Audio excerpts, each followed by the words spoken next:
사랑하는 성도 여러분, 오늘도 하나님의 은혜가 여러분들에게 함께 하시기 바랍니다.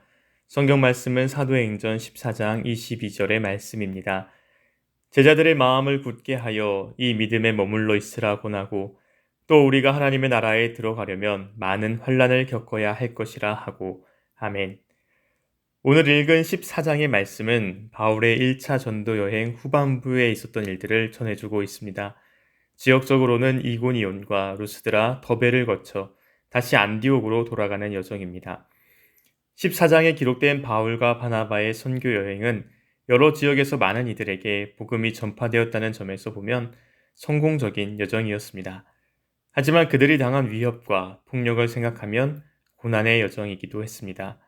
이처럼 바울과 바나바의 선교 여행에는 항상 두 가지 반응이 나타났습니다. 복음의 확산과 고난입니다.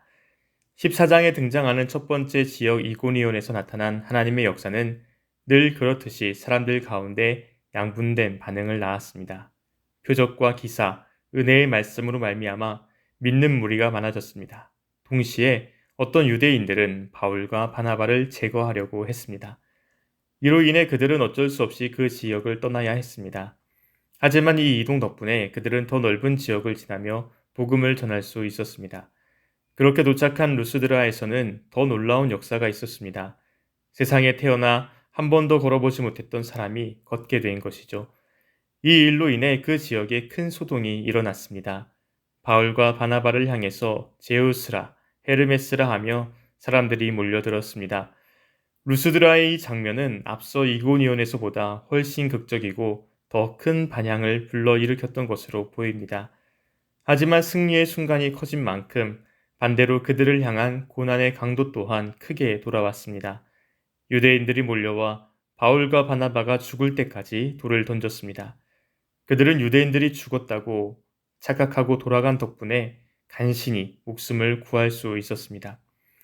루스드라에서의 이 사건은 이전 어떤 사건과 비교할 수 없을 정도로 바울과 바나바의 목숨을 위태롭게 했습니다. 오늘 함께 주목해 보고 싶은 장면은 이들이 이처럼 큰 고난을 당한 후에 행한 일들입니다. 첫째, 그들은 다음날 더베로 가서 그곳에 복음을 전했습니다. 그 성에서 많은 사람을 제자로 삼았다고 합니다. 둘째, 그들은 제자들을 다독였습니다. 제자들의 마음을 굳게 하여 이 믿음에 머물러 있으라 권했다고 합니다. 셋째, 그들은 각 교회의 지도자들을 택하여 금식하며 함께 기도했습니다. 넷째, 그들은 안디옥으로 돌아가 선교 여행을 보고합니다. 이때 이들이 보고한 내용을 보면 그들이 겪었던 고난보다는 하나님께서 하신 일과 이방인들에게 믿음의 문이 열린 것에 초점이 맞춰져 있는 것을 볼 수 있습니다. 죽기 직전까지 돌에 맞으며 고난을 당했던 이들이 어떻게 그 고난을 털고 일어나 계속 복음을 전하고 믿음을 굳게 세울 수 있었던 것일까요? 그 대답이 22절에 있습니다. 우리가 하나님의 나라에 들어가려면 많은 환난을 겪어야 할 것이라. 사랑하는 성도 여러분, 바울과 바나바의 여정은 이처럼 하나님 나라에 대한 확신과 소망을 통해서 이해될 수 있습니다. 하나님 나라라는 분명한 목적을 그 마음에 새기고 살아갈 때 우리는 이 땅에서 당하는 어떤 고난과 역경도 이기며 굳은 믿음으로 나아갈 수 있습니다. 바울과 바나바처럼 하나님 나라라는 분명한 목적을 품고 살아가시는 모두가 되시길 주님의 이름으로 축원합니다. 기도하겠습니다.